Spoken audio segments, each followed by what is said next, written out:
नमस्कार साथियों, Donald Trump ने मानो भारत पर चौतरफा हमला करने का पूरा मन बना लिया है।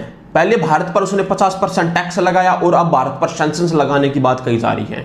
डोनाल्ड ट्रंप इस समय बिल्कुल पूरे तरीके से बौखलाए हुए हैं, क्योंकि जो बड़ी बड़ी बातें उन्होंने राष्ट्रपति बनने से पहले हवा में की थी ना कि मैं एक दिन के अंदर ही राष्ट्रपति बनते ही रूस और यूक्रेन का युद्ध बंद करवा दूंगा, उनकी मानो अब हवा निकल करके रह गई है। सिर्फ उन्हें राष्ट्रपति बने हुए 150 से भी ज्यादा दिन हो चुके हैं और जिस तरीके की लगाम वो रूस पर कसना चाहते थे उसमें वो नाकाम रहे हैं। भारत जो लंबे समय से रूस का दोस्त रहा है, इन दोनों देशों के बीच ट्रंप दूरियां पैदा करना चाहते हैं, पर उनके ये सारे के सारे प्रयास भारत लगातार बार बार विफल कर दे रहा है। ट्रंप के इन प्रयासों से वो हो गया जो पिछले 7 साल में नहीं हो पाया था। 7 साल के बाद शी जिनपिंग और मोदी की चीन के अंदर मुलाकात होने वाली है। इसी साल इसी महीने में 31 अगस्त को प्रधानमंत्री नरेंद्र मोदी चीन के दौरे पर जाने वाले हैं।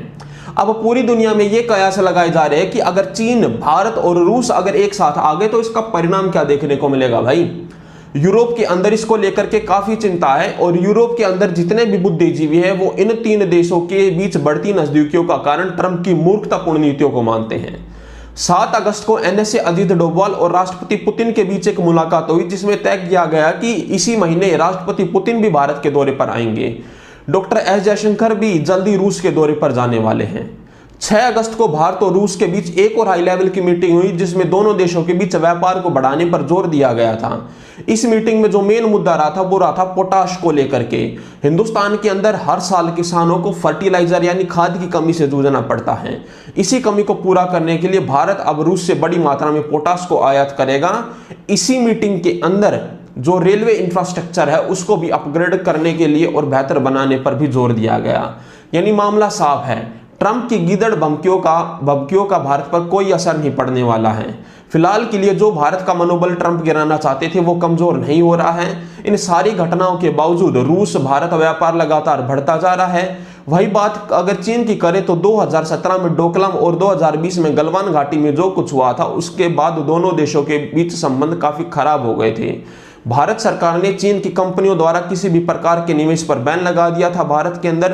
अब हालात धीरे धीरे सुधर रहे हैं। चीन भी नहीं चाहेगा कि उसके संबंध भारत के साथ लंबे समय तक खराब रहे, क्योंकि दोनों देशों के बीच 100 बिलियन से भी डॉलर से भी ज्यादा का व्यापार होता है। पर भारत को इन सब के बीच सतर्क रहना होगा। चीन पर अंधा विश्वास नहीं किया जा सकता।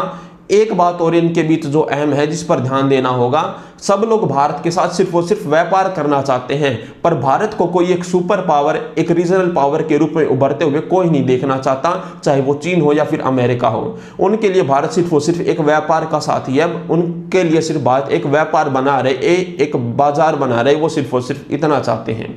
भारत को अपने अंदर झांकने की जरूरत है और उन्हें देखना पड़ेगा कि भारत को आत्मनिर्भर कैसे बनाया जा सकता है, ताकि इन विदेशी देशों पर हमारी जो डिपेंडेंसी है उसको कम किया जा सके और आने वाले दिनों में भारत का जो निर्यात है उसको और बढ़ाया जा सके। और जिस तरीके से पूरी दुनिया के और आने वाले समय में भारत के लिए दिन चुनौतीपूर्ण रहने वाले हैं, हम सिर्फ और सिर्फ यही इतनी आशा कर सकते हैं कि भारत आने वाले दिनों में इन चुनौतियों से निपटने में कामयाब होगा और एक रीजनल क्षेत्रीय शक्ति के रूप में उभर करके एशिया में सामने आए।